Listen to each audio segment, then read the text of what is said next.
I don't think that black people, in the generality certainly, can be accused of blaming their situation on the past, or indeed blaming their situation on anybody. The situation is much too vivid, much too terrible for that kind of self-indulgence. But it isn't, people I started out with. History is not the past. The situation of the black community in this country is abominable because this is a racist country. And every institution in this country is a racist institution. And the very last thing the Republic really wants is an autonomous black community. Anywhere.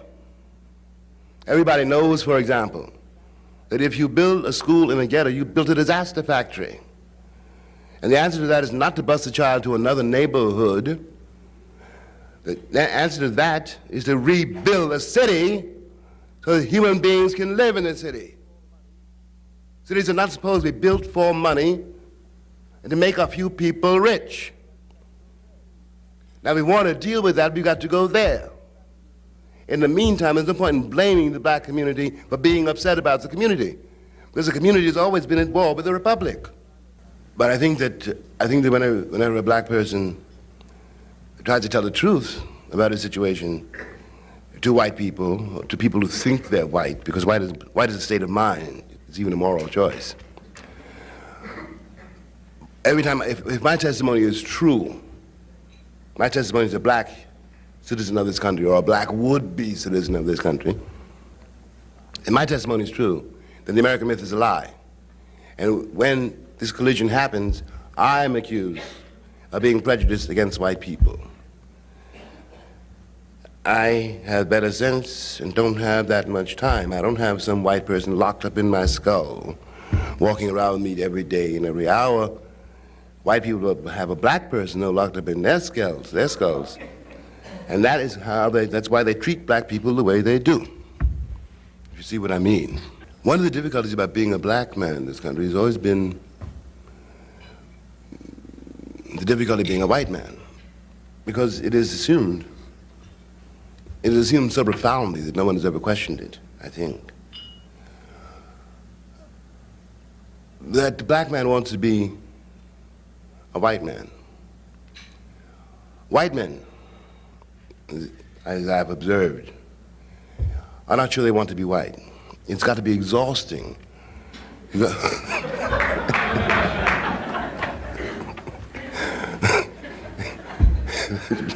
You'd be endlessly flexing your muscles and, conquering the world and smiling. And, it wears white people out. Furthermore, black people are always, in the presence of white people, you're watching an imitation. And you realize this if you try to imitate it, because you cannot imitate an imitation.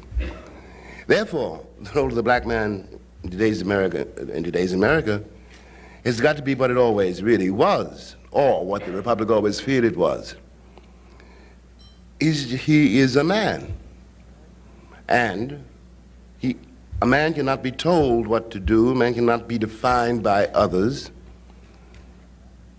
And there's nothing new about that. What the question really means is, how should we alter the American model so that both the black man and the white man can be free? What I would like to do, what I would really like to do, is an idea which maybe we can take hold of in this room. I want to establish, modest proposal, White History Week.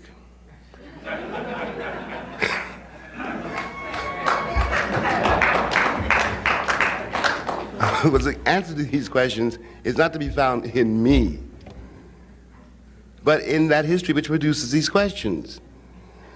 It's late in the day to be talking about race relations. What are you talking about? And if as long as we have race relations, how can they deteriorate or improve? I am not a race, and neither are you.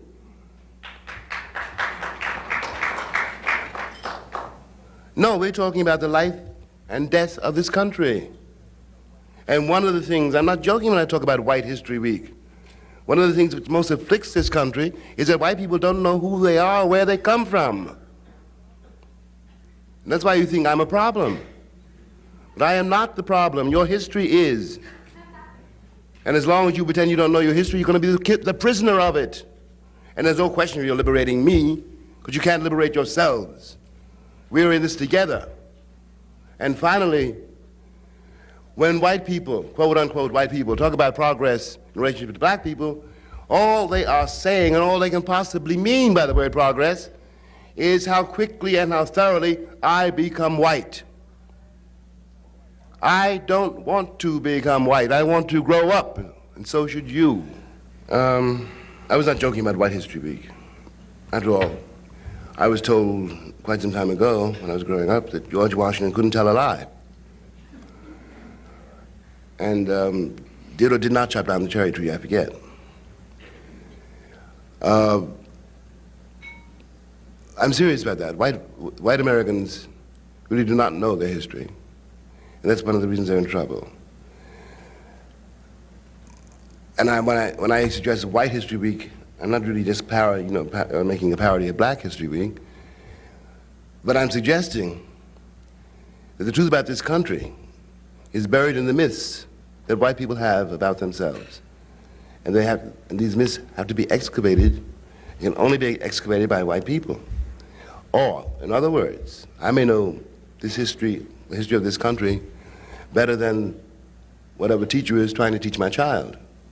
Because it's in my interest to understand it in order to be liberated from it. Most white Americans cling to the idea of being white and, because they don't want to find out what else they might be. But if I know that I have black and white ancestors, so do you. And no one in this country can prove they're white. No one would dare to try to prove that. And I'm not trying to glorify black people or denigrate white people. I'm trying to point out that we are, whether we like it or not, connected, and that a connection should be our triumph and our glory instead of our shame.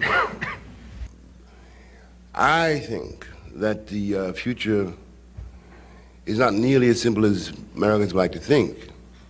I'm not convinced that the machine is going to resolve so many problems.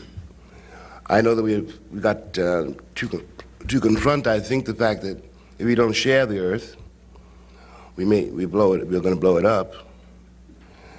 I think we have to rethink everything we think is true now,